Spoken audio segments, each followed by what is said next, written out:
அனைவருக்கும் வணக்கம். இன்னைக்கு ஹிந்தி நியூஸ் பேப்பர்ல என்ன இம்பார்ட்டன்ட் நியூஸஸ் இருக்கு அப்படின்னு சொல்லி பார்ப்போம். ஸோ முதல்ல வந்து பார்த்தீங்கன்னா sentence sorry centres governance guidelines for AI call for trust and safety அப்படின்னு சொல்லி கொடுத்துருக்காங்க. ஓகேவா? ஸோ என்ன சொல்ல வராங்க அப்படின்னு சொல்லி பார்த்தீங்கன்னா மத்திய அரசாங்கம் வந்து ஏஐ ரிலேட்டடா ஒரு செட் ஆஃப் கைட்லைன்ஸை வந்து வெளியிட்டு இருக்காங்க. சரியா? அதுதான் இங்க சொல்ல வராங்க. ஸோ இந்த கைட்லைன்ஸை எந்த அமைச்சகம் வெளியிட்டு இருக்காங்க அப்படின்னு சொல்லி பார்த்தீங்கன்னா ஐடி மினிஸ்ட்ரி தான் வெளியிட்டிருக்காங்க. Ministry of electronics and information technology அப்படின்னு சொல்லக்கூடிய இந்த ஐடி மினிஸ்ட்ரி வந்து என்ன பண்ணியிருக்காங்க, ஏஐ கைட்லைன்ஸ் அப்படிங்கறத வெளியிட்டிருக்காங்க. எதை பேஸ் பண்ணி அப்படின்னா ஒரு 7 பிரின்சிபல்ஸை பேஸ் பண்ணி எக்ஸாம்ல கேட்டா இதை கேட்கலாம். ஓகேங்களா? 7 பிரின்சிபல்ஸ்ல எது வரும் வராது அப்படி சொல்லி கூட நமக்கு கேட்கலாம். ஓகேவா? ஸோ 7 பிரின்சிபல்ஸை பேஸ் பண்ணி தான் இந்த ஏஐ கைட்லைன்ஸ் அப்படிங்கறது வெளியிட்டிருக்காங்க. ஃபர்ஸ்ட் ஒன் வந்து என்னன்னா ட்ரஸ்ட், அடுத்தது பீப்புள் சென்ட்ரிசிட்டி, அடுத்தது responsible innovation, equity, accountability, understandability of LLMs அப்படின்னு சொல்லி கொடுத்துருக்காங்க. எல்எல்எம் அப்படின்னா லார்ஜ் லாங்குவேஜ் மாடியூல் அப்படின்னு சொல்லுவாங்க. ஓகேவா? லார்ஜ் லாங்குவேஜ் மாடியூல், இதை கூட ஃபுல் ஃபார்மா கேட்கலாம். ஓகேவா?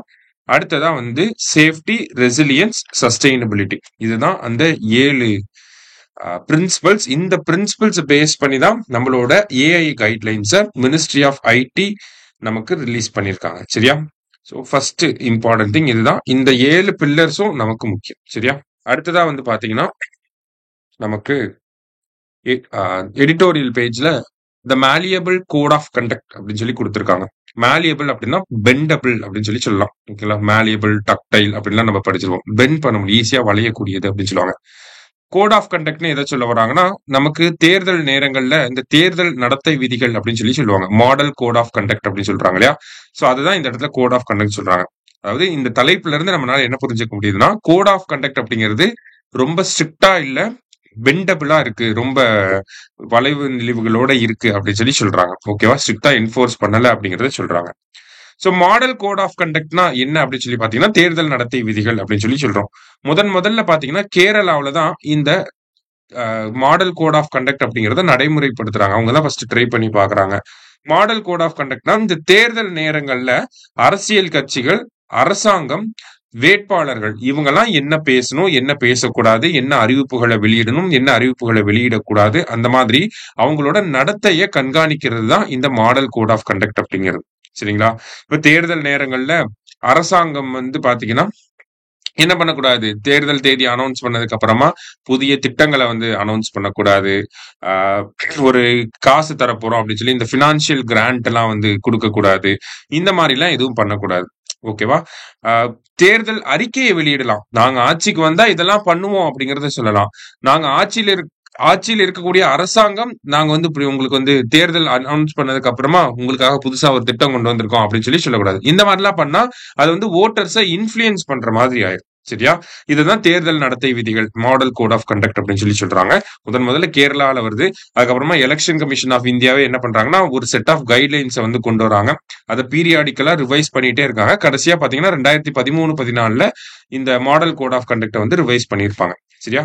சோ இந்த மாடல் கோட் ஆஃப் கண்டக்டுக்கு வந்து பாத்தீங்கன்னா சட்ட அங்கீகாரம் அப்படிங்கிறது இருக்கா, ஸ்டாச்சுட்டரி பேக்கிங் இருக்கா அப்படின்னு பார்த்தா கிடையாது. சட்ட அங்கீகாரம் அப்படிங்கிறது கிடையாது.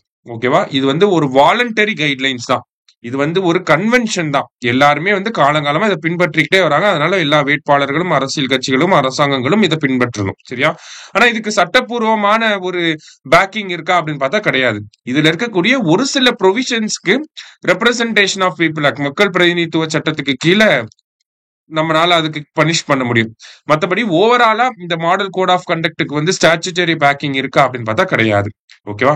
அடுத்ததா பாத்தீங்கன்னா இந்த மாடல் கோட் ஆஃப் கண்டக்ட் தேர்தல் நேரத்துல நமக்கு நடைமுறைக்கு வரும். ஓகேங்களா? தேர்தல் நடத்தை விதிகள் மீறப்பட்டது அப்படின்னு கேள்விப்பட்டிருப்பீங்க செய்திகள்ல. அப்ப எப்போ இத இம்ப்ளிமெண்ட் பண்றாங்க அப்படின்னா எலெக்ஷன் டேட் அனௌன்ஸ் பண்றாங்க இல்லையா? இந்த எலெக்ஷன் டேட் அனௌன்ஸ் பண்ணதுல இருந்து எலெக்ஷன் ரிசல்ட் அனௌன்ஸ் பண்ற டேட் வரைக்கும் பாத்தீங்கன்னா இந்த மாடல் கோட் ஆஃப் கண்டக்ட் அப்படிங்கிறது நடைமுறையில இருக்கும். சரியா? எலெக்ஷன் டேட் அனௌன்ஸ் பண்ணதுல இருந்து எலெக்ஷன் ரிசல்ட் வர வரைக்கும் இந்த மாடல் கோட் ஆஃப் கண்டக்ட் அப்படிங்கிறது நடைமுறையில இருக்கு. சரிங்களா? இதுக்கு இடையில இந்த என்ன பண்றாங்க, இடையில வந்து இந்த கோட் ஆஃப் கண்டக்ட் மீறக்கூடிய வகையில் நடந்துட்டா அவங்க மேல நம்ம வந்து ஆக்ஷன் எடுக்க முடியும். Election commission of India action எடுக்க முடியும். ஆனா அவங்க சரியான முறையில ஆக்ஷன் எடுக்கிறது இல்ல அப்படிங்கறதா இந்த ஆர்டிகல்ல சொல்லப்பட்டிருக்க ஒரு குற்றச்சாட்டு. வேற என்ன குற்றச்சாட்டு சொல்றாங்க அப்படின்னு சொல்லி பாத்தீங்கன்னா, அரசாங்கங்கள் இருக்காங்க இல்லையா, ஆட்சியில் இருக்கக்கூடிய அரசாங்கங்கள் ஏதாவது ஒரு டெக்னிக் மூலியமா இந்த கோட் ஆஃப் கண்டக்ட வந்து ஓவர் கம் பண்ணி நிறைய திட்டங்களை வந்து கொண்டு வராங்க அப்படின்னு சொல்லி சொல்றாங்க. இப்ப உதாரணத்துக்கு பாத்தீங்கன்னா, பீகார்ல இப்ப எலெக்ஷன் நடக்குது. எலெக்ஷன் நடக்கிறதுக்கு 1 மாசத்துக்கு முன்னாடி என்ன பண்றாங்கன்னா, மத்திய அரசாங்கமும் பீகார் அரசாங்கமும் சேர்ந்து முக்கிய மந்திரி மகிழா ரோஸ்கர் யோஜனா அப்படிங்கிற திட்டம் கொண்டு வராங்க. இந்த திட்டத்துக்கு கீழே பாத்தீங்கன்னா, பீகார்ல இருக்கக்கூடிய பெண்களுக்கு 10,000 ரூபாய் வந்து காசு கொடுக்கறாங்க. சரியா? சோ இது எலெக்ஷன் அனௌன்ஸ் பண்றதுக்கு 1 மாசத்துக்கு முன்னாடி பண்றாங்க. ஓகே. அப்ப எலெக்ஷன் அனௌன்ஸ் பண்றதுக்கு 1 மாசத்துக்கு முன்னாடி பண்றப்ப இது வந்து அரசு திட்டமாக மாறிடுது. அதுக்கப்புறமா இந்த 10,000 ரூபாயை எப்ப குடுக்கறாங்க அப்படின்னு சொல்லி பாத்தீங்கன்னா, எலெக்ஷன் டேட் அனௌன்ஸ் பண்ணதுக்கு அப்புறமா அக்டோபர் 31 ஒரு அமௌண்ட் வந்து போயிருக்கு.